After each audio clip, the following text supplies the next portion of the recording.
Hello, my friends. This is Lynda Lippin, and welcome to the Pilates Goddess podcast.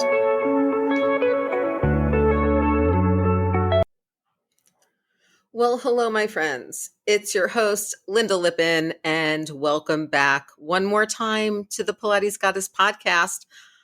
I'm really excited to be with you today, and I'm kind of sad at the discussion that we have to have today. But in recent Pilates news out of the UK, there was a personal injury lawsuit. And actually spoke about this, I think, last year when this first happened.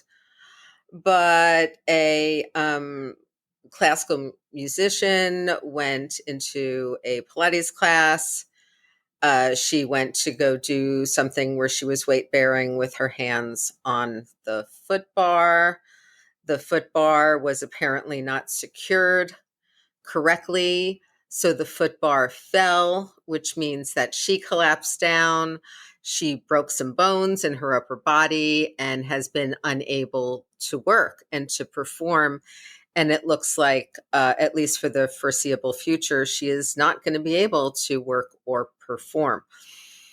And she's sued for personal injury. And so far, she has been awarded $250,000 pounds, I believe. I'm not sure if they're going by pounds or euros right now, but suffice it to say, she was awarded already a chunk of change, and the award for the suit is open-ended, depending on what her bills look like moving forward. So that's kind of the setup.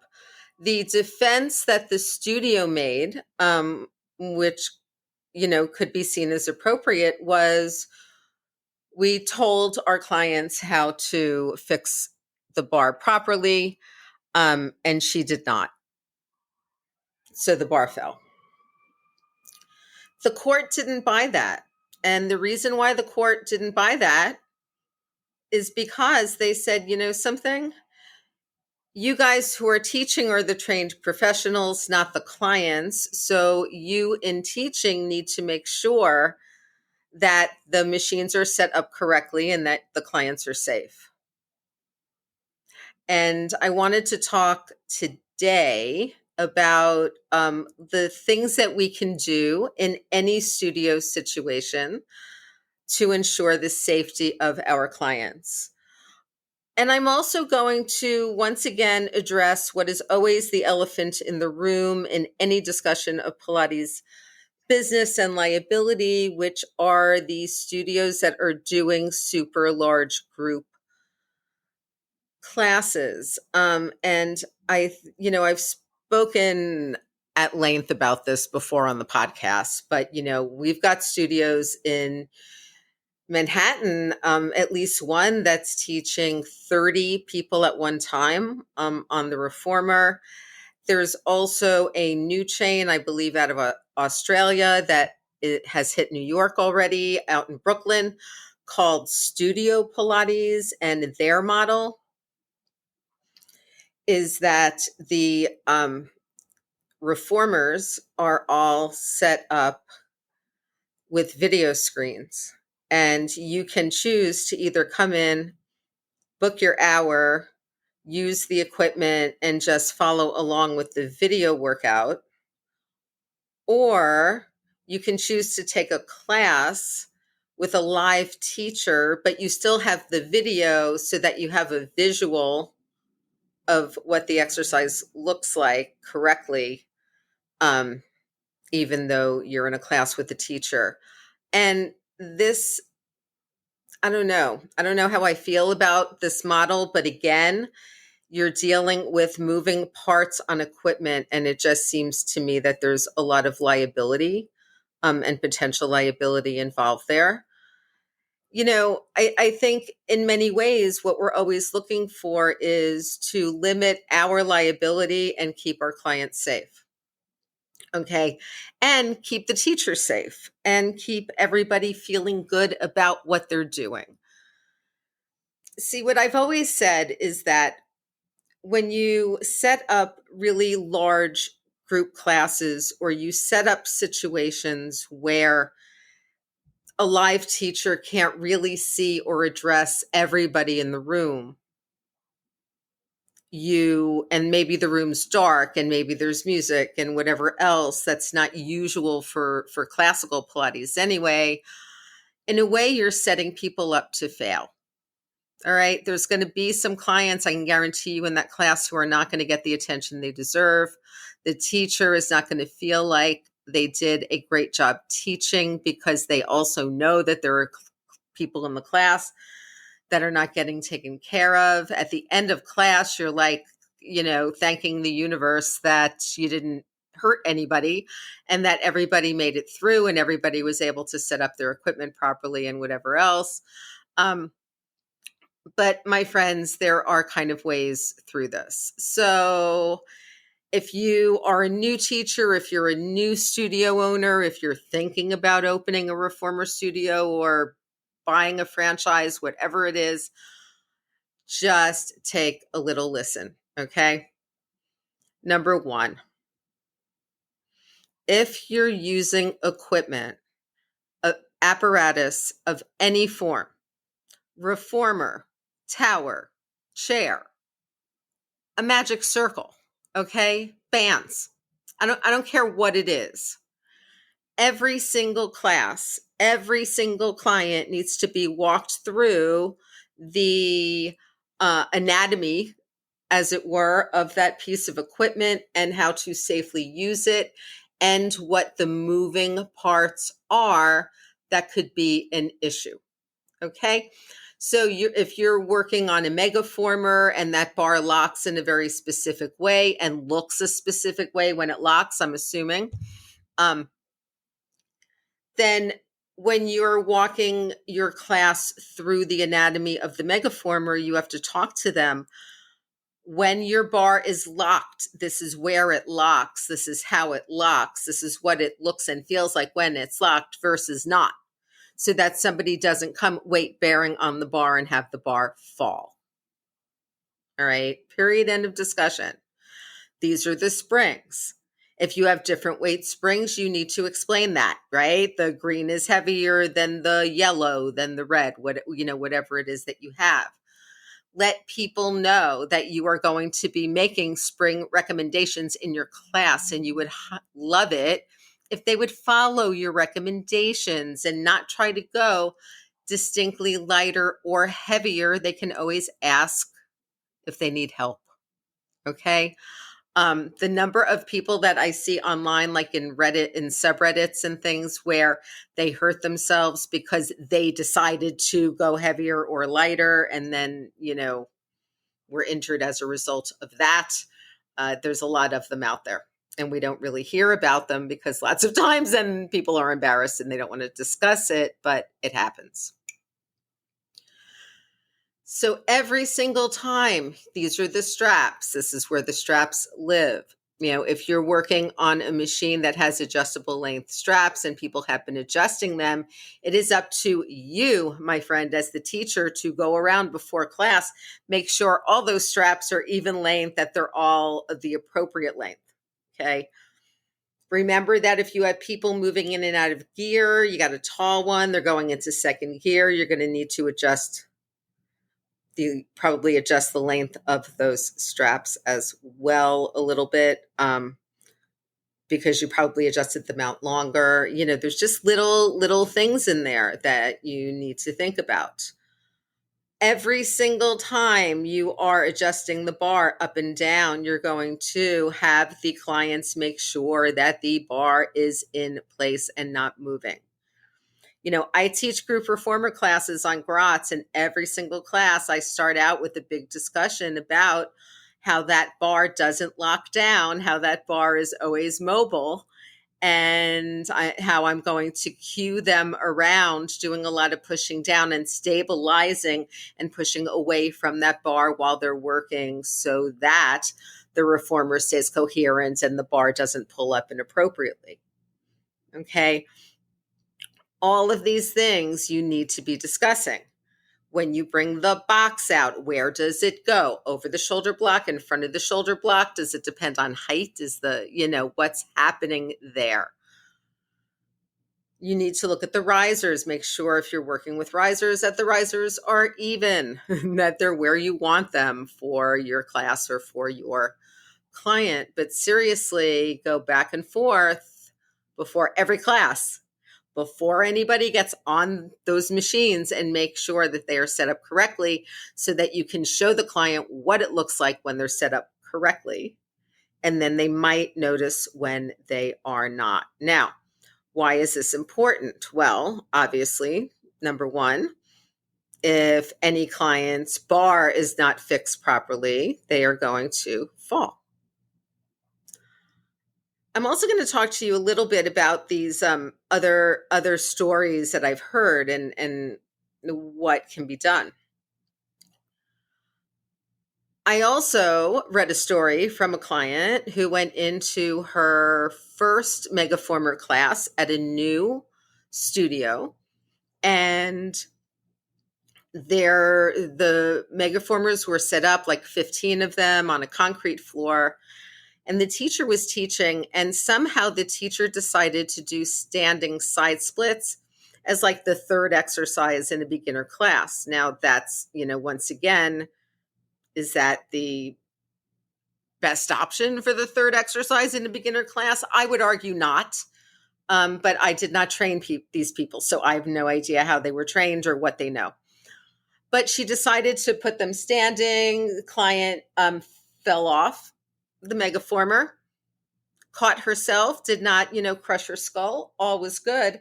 But the issue I had was that they just encouraged her to get right back on and continue the workout. There was no injury report made. There was no manager called in. They didn't comp her class for getting, falling off or anything else. So the second thing that I'm going to say to you is that in addition to one, having that checklist, and if you don't have a checklist in your head as a teacher or as a studio, you need to write that shit down.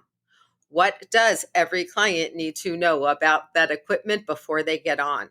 Okay. You can imagine, like, I teach tower classes and I use the push through bar in the tower. And I have a lot of discussions with folks about how the push through bar moves and why we don't let go of it. And, all of these other things. And, some of that, my friends, is for us. Like if I'm leaning over my client and they're doing, swan or something with the push through bar and they let go, that fucking push through bar is going to hit me in the head. My client's going to be fine. All right. So, there are places to think about what you're doing there. And,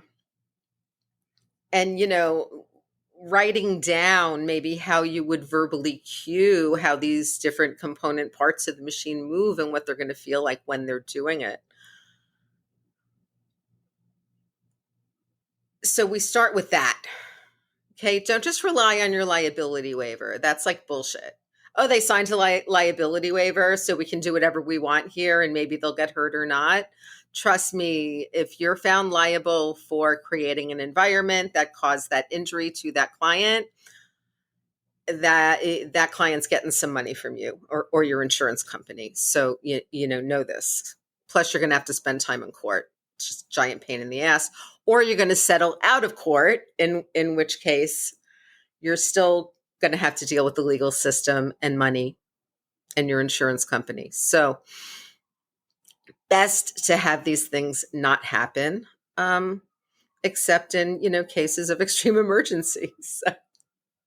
All right. So you're going to make sure that you have the checklists around anytime you're teaching, especially a group class. I say never trust a client. It's always good, even if you're working with a client who you've been with forever, to just remind them of what's moving, what's not moving, and kind of how to work with the equipment.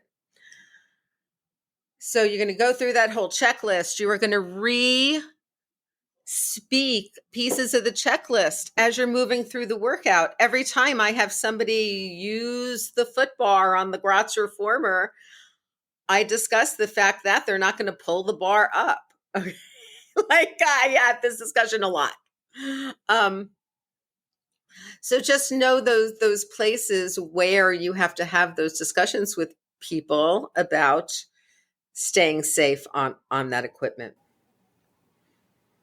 It's also important to let clients know what things are moving and what things are not moving in a particular exercise. Like you're keeping your body steady, you're moving back and forth from your shoulders, all right? Or you're keeping your body steady on the box for pull straps, you're just pulling the arms straight back and up, almost like a skier pull, right? Um, Little things like that. You're going to keep your pelvis down and heavy, your sacrum heavy, and your hips wide on the carriage. You're not going to let your tailbone curl up or press down into your lower back, right? Like simple things like that, so that people stay in good biomechanics and don't injure themselves that way. But if you are not like that comfortable yourself on the equipment, and then you're being asked to teach progressively larger group classes, and you are not comfortable as a teacher, you need to say something. You need to say something to the manager. You need to say something to the studio owner. Okay. Now, I have a second issue that I want to bring up that I'm very kind of creeped out and disturbed by. I understand that security is an issue in many places and that many studios have elected to put, CCTV cameras for security in their spaces. Now, for me, that would be most important to have at front desk and entrance. But some studios, especially I believe some Club Pilates studios, they just have the cameras up, recording the whole studio all the time. Now, as long as everybody knows that there are cameras up and everyone's being recorded, fine. That means if you come in as an employee, you know that you're being recorded all the time.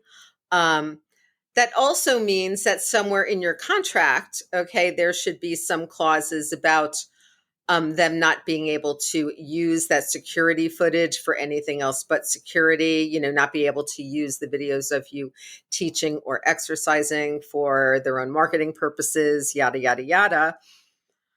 But it's also important, and here's, where it gets a little shady, is that the clients also need to know. So how did this come up for me? So once again, online group, new teacher comes on. She's like, look, I'm teaching in a new studio. I taught some sessions. I got some feedback from the studio owner, but here's what disturbed me was that she gave me feedback on sessions I didn't even know she was watching because she had hidden cameras in the studio. All right. My friends, hidden cameras in the workplace, not a thing in these United States. Okay. Not legal in any state in these United States. There have been Supreme Court cases about this. You cannot record people without their consent. And believe me, people, if you are a teacher being recorded without your consent, clients are being recorded without their consent. And that's a whole issue. Okay. That I'm not even going to bring that up here. I think that should be so obviously fucking wrong to everybody. All right. You do not record people without their consent. So if you are a Pilates teacher, you find out you're being recorded without your consent, I would actually put a complaint in with the Attorney General's office or the Labor Board. I really would. Like I am not into that at all. And then, if you're a client and you feel like maybe you're being recorded in the studio and you don't know, I would find out too, because you also need to have a clause somewhere in your client contract that says that those folks are not allowed to use the footage of you without your permission for any purposes, other than seeing if people are stealing stuff. All right. Enough on the legalities of the things. All right. Safety first. That's literally what the judge said in the first case that I discussed. Is the judge said, I don't care if it bores your clients who have been coming forever. You need to go through the safety protocols of the apparatus every single class. And folks, don't be recording people without letting them know they're being recorded. That's just stupid. And even if they do, even if you're like, but the dome camera with the light on, shouldn't everybody know what that is? You still need to tell people. This is all of that, you can't just assume that people are seeing things and knowing things. If you know you're doing something and it could be questionable, like recording people, you fucking let people know. All right, my friends, thank you so much for joining me for this episode of the Pilates Goddess podcast. If you love the podcast, please share the episode, leave a rating, leave a written review, leave a comment on Spotify, leave a written review on Apple Podcasts, and rate on Spotify. And finally, I'm going to be announcing it today, but I am teaching a new workshop, just 3 hours on August 10th on Pilates for spine surgeries and joint replacements. So if you are a Pilates teacher in the New York City area, you can join me live at Bombshell Pilates Chelsea on August 10th from 3 to 6 p.m. And if you are not in the New York City area, you can join me online live stream. Okay, $180, 3 hours. You will walk away with a good knowledge and understanding of all of the current joint replacement surgeries, the current spinal surgeries, and how to work with these folks in your privates and your group classes as they come out of rehab and come into the Pilates studio to help them continue to strengthen. I would love to see you there. The link is in the show notes and registration is open. Love you guys. Thank you so, so much as always. And I will talk to you next time. Thank you so much for listening to the Pilates Goddess podcast. Music brought to you by Nerd Salad. Please leave a review on Apple Podcasts, especially if you liked it. And please like, share, and subscribe wherever you listen to your podcasts. Thanks.